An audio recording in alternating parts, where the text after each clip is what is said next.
O que dá mais dinheiro no agro? Fazer análise do seu agronegócio pela cultura, pela criação animal? Ou fazer fazenda a fazenda, bloco de terra a bloco de terra? Seria a definição pela geografia ou pela atividade econômica? Fique conosco até o final, curta esse vídeo, compartilhe o canal, ative as notificações e vamos fazer todo produtor brasileiro ganhar mais dinheiro!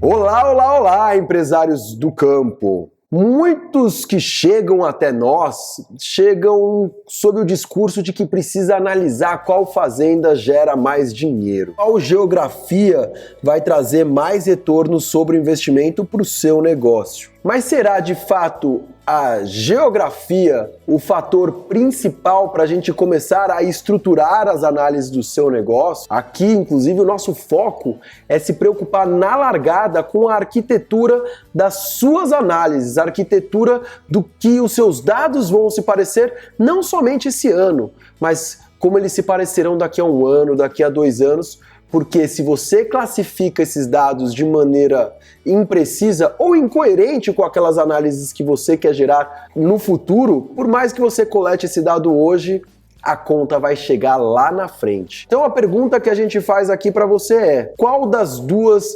preconizar? Produção de gado separado, enfim, da soja, ou vamos separar por fazenda? Então vamos direto ao exemplo na tela!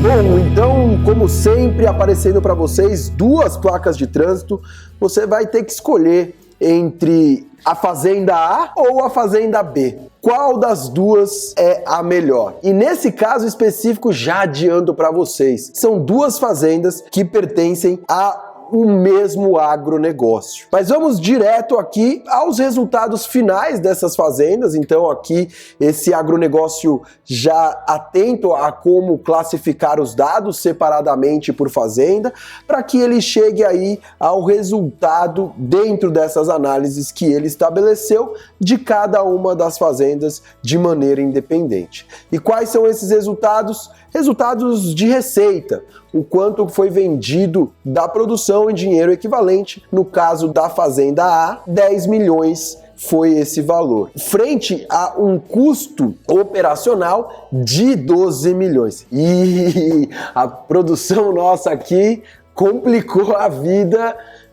O agronegócio com prejuízo. Pessoal, vocês não trazem muito isso aqui, mas dessa vez, bom, vamos ver. A fazenda, pelo menos aqui, apresenta um prejuízo, lucro operacional dessa fazenda, portanto, aqueles custos diretos de produção, mais as despesas operacionais, que perfazem aquele custo total de 12 milhões. Então, aqui, totalizando um prejuízo de 2 milhões de reais da fazenda A, uma margem negativa. Quando comparado aqui a nossa fazenda do mesmo agronegócio à direita, com uma receita metade da receita da fazenda anterior, 5 milhões frente a um custo total operacional, então de novo os custos diretos mais as despesas operacionais de 3 milhões e meio. Portanto, aqui, pelo menos essa segunda fazenda nos traz aí um lucro operacional de 1,5 milhão de reais, uma margem de 30% de lucro calculado segundo a metodologia empregada na fazenda B. Então, uma metodologia que na largada já procura separar alguns dos dados, ou quase todos eles, referentes à fazenda A e à fazenda B. E vamos aqui então à placa de informação, as informações que a nossa equipe nos traz sobre o exercício de maneira geral. Então, para começo de conversa, a metodologia empregada. Ambas as fazendas estão sendo analisadas sob o aspecto de custos em regime de caixa. O que significa dizer isso? Significa dizer que quando o dinheiro sai da conta, quando a nota fiscal é paga, a gente já está classificando naquele ato se aquele dinheiro que saiu do caixa é referente à fazenda 1 ou a fazenda 2. Portanto, na largada, já devemos definir se aquele produto, se aquela máquina, se aquelas despesas são associadas a uma fazenda ou a outra fazenda. E aqui, depois dessa apropriação inicial em regime de caixa, existem transferências de produtos da fazenda A para a fazenda B e que não são monitorados sob o aspecto de regime de caixa. O escritório já fez o seu trabalho, já classificou esses custos, portanto isso é algo que está acontecendo lá na lida, lá no campo. Da mesma forma, também há empréstimos de máquinas da fazenda A para a fazenda B. Então, máquinas que estão sendo mantidas com os seus custos de manutenção, essas despesas caixas apropriadas na fazenda A, em algumas situações são emprestadas para a fazenda B. Indo além, a gente também tem um escritório central que trabalha igualmente para as duas fazendas. Faz, por exemplo, esse trabalho de classificação de dados, de pagamentos de funcionário, de pagamentos de fornecedores, entre tantas outras obrigações pertinentes a um escritório. E esse escritório central que trabalha igualmente para as duas fazendas, ele está localizado na fazenda A. E, portanto, os seus custos, quando apropriados também ali na largada, quando a gente compra material de escritório, paga os funcionários de escritório, em regime de caixa também apropriado nessa fazenda A. Mais ainda do que essas questões metodológicas apontadas quanto à apropriação dessas despesas, a gente tem a fazenda A produzindo soja e leite e a fazenda B produzindo apenas soja. E aí, guardado essas informações, você aí de casa já sabe a resposta?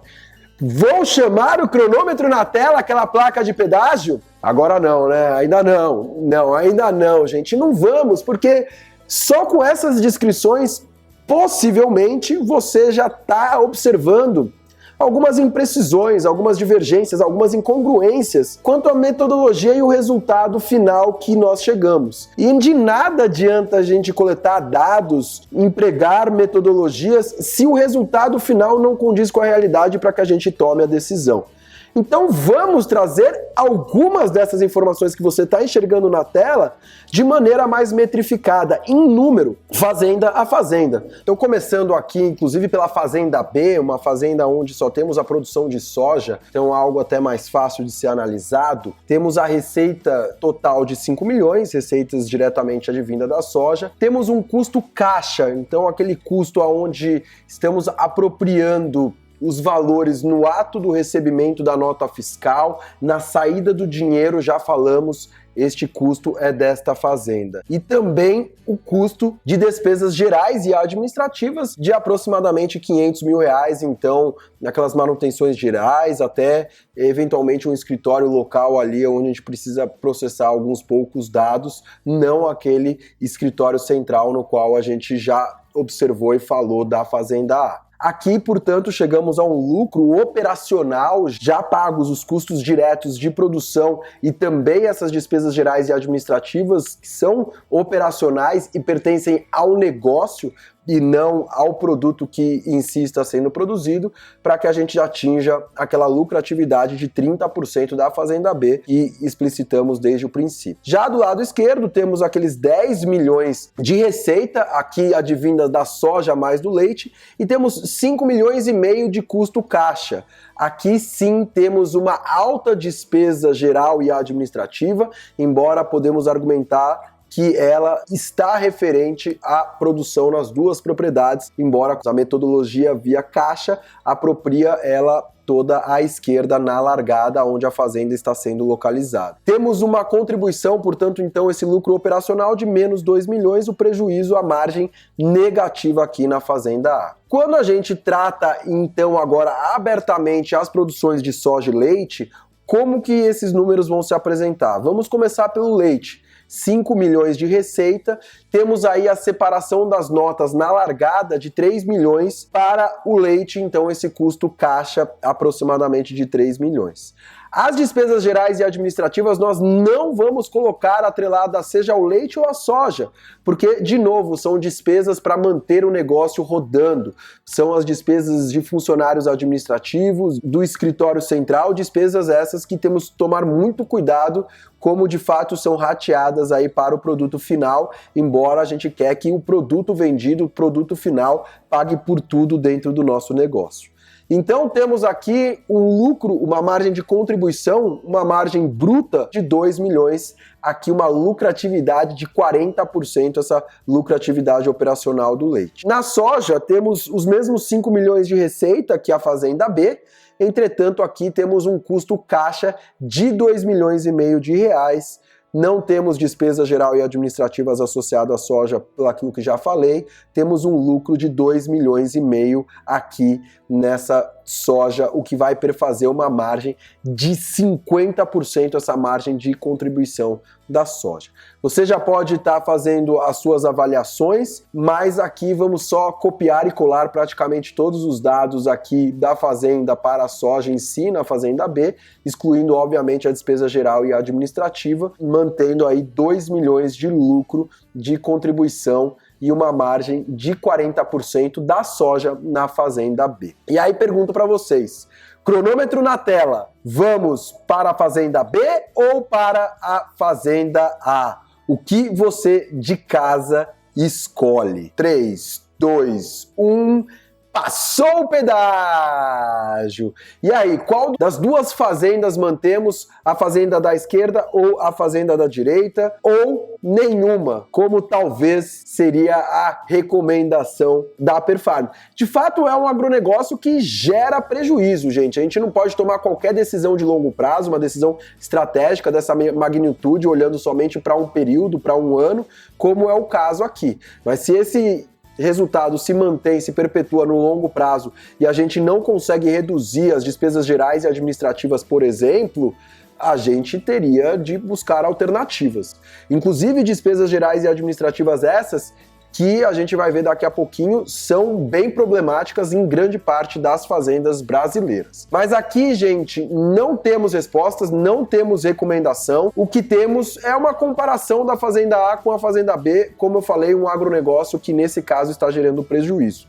E o que a gente vai levantar aqui são alguns pontos de atenção em relação às informações que foram levantadas do exercício. O primeiro e muito importante está referente à metodologia de custo-caixa.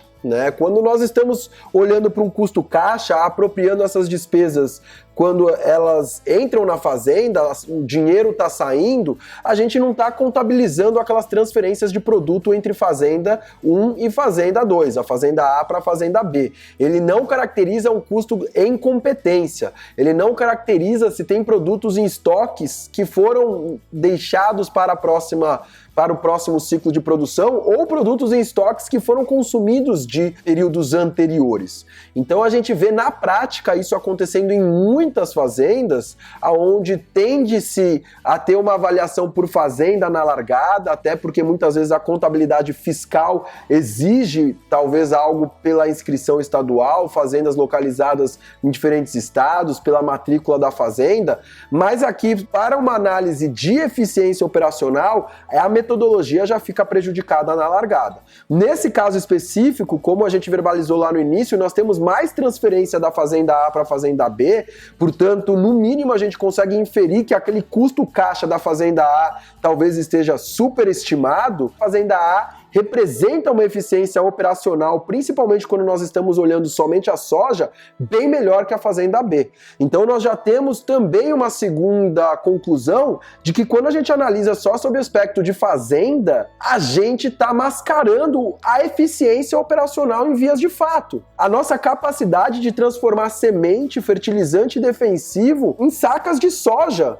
que vão ser vendidas posteriormente. E isso é extremamente relevante para uma decisão estratégico-operacional. Se a gente não conseguir segregar unidades de negócio, atividades econômicas, a gente não sabe o que dá dinheiro. Inclusive quando muitas vezes a gente trata dentro de uma mesma atividade. E aí um terceiro ponto extremamente vital aqui para a nossa análise é a questão das despesas gerais e administrativas. Elas estão muito superiores na Fazenda A, porque é lá que está localizado o escritório central. E não diria que a gente conseguiria talvez separar da Fazenda A e da Fazenda B, porque talvez sejam os mesmos recursos de produção. Mais do que isso, se a gente deixar de fazer a produção na Fazenda B ou na Fazenda A, não quer dizer que essas despesas gerais e administrativas elas vão ser de fato eliminadas da mesa. Porque talvez trate-se de uma única pessoa, de um consultor,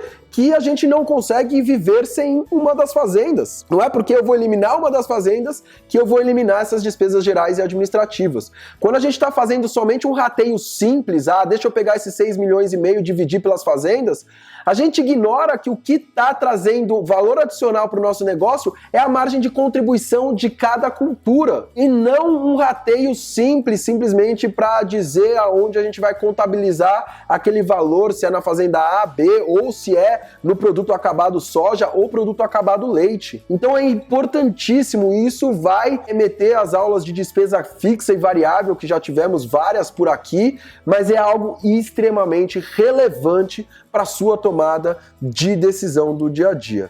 Então voltamos aí com o ditado que muito já foi apresentado aqui: um mapa errado é pior do que não ter mapa, gente. A gente fazer rateio simples de um lado para o outro, a gente fazer a estruturação das suas análises, arquitetar a gestão dos seus dados por fazenda, talvez vai fazer com que você colete dados aí por décadas, sem que a gestão lhe garanta um benefício da tomada de decisão, um benefício pela busca da maior eficiência operacional e pela maior agregação de lucros ao seu negócio, que é exatamente o que a gente vê nesse exercício que a gente teve aqui. Então, de cara, nós falamos, existe uma enorme zona de prejuízo que precisa ser pensada, e mais do que isso, ou no mínimo fazemos a análise da atividade rural em separado e também da fazenda em separado, portanto de ambas, ou talvez a análise somente por fazenda vai nos levar cada vez mais às zonas de prejuízos. Quais são essas zonas de prejuízos que nós vemos muito na prática? É a despesa geral e administrativa, até porque ela não é despesa do produto, ela é despesa do negócio. E a gente enxerga muita despesa acima de mais de 30% do custo total de produção, e um custo total que considera custo financeiro. Essas despesas gerais, despesas comerciais, custos não recorrentes, elas compõem mais de 30% essas despesas administrativas e gerais, quando muitas vezes são faladas por aí afora como só representando 10%, quando muitas vezes a gente escuta falar que o custo nutricional é 90% e todo o resto é 10%. A gente vê fruticultor com despesa geral e administrativa de 60%. A gente vê sojicultor com 40%. Pecuarista com 70%. É aí que está muito da zona do prejuízo do produtor brasileiro. Por que a gente chama isso, inclusive, de zona de prejuízo? Porque contabilizar na cabeça o custo da semente, do fertilizante, do defensivo, talvez não seja muito difícil. Mas é nesses cacarecos do dia a dia que a coisa aperta. E aí chamamos ela de zona do prejuízo. E muito mais do que isso, como já falei aqui, a mistura das atividades rurais impede a análise da eficiência operacional dessas atividades. A gente quer, no fundo, ver uma conversão alimentar, quantos quilos de ração para quantos quilos de leite em dinheiro equivalente. A diferença disso é o lucro. Quantos quilos de semente, toneladas de fertilizantes, litros de defensivo em dinheiro equivalente para cada saca de soja em dinheiro equivalente. Isso que é análise de eficiência operacional. Portanto, gente, fique conosco, ganhe muito dinheiro nessa próxima safra e até a próxima!